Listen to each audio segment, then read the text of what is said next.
Once upon a time, in the heart of a lush, green forest, there was a very curious little squirrel named Sylvie. Sylvie was a tiny creature with golden brown fur and the brightest eyes you could ever behold.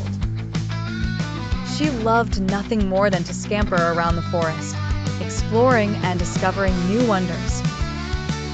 One day, as Sylvie was frolicking near the edge of the forest, she noticed something peculiar. The trees, with their broad green leaves, looked like they were basking in the sunlight, almost as if they were having a feast. How strange, thought Sylvie. What could those trees be eating from the sun?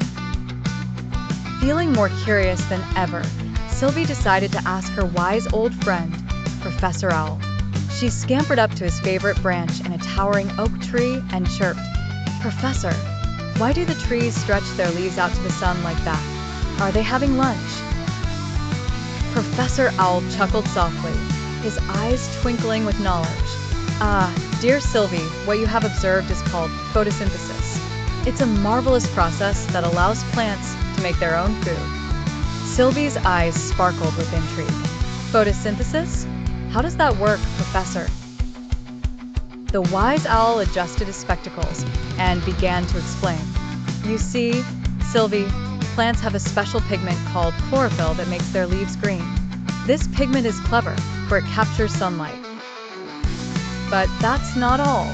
The plants also take in carbon dioxide from the air through tiny pores called stomata and water from the soil through their roots."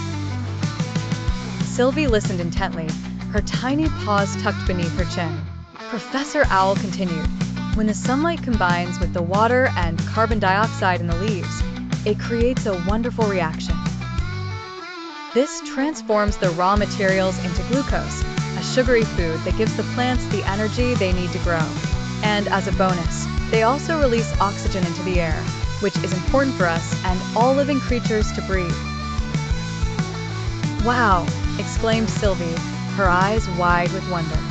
"Plants really are magical. They make their own food and give us oxygen too."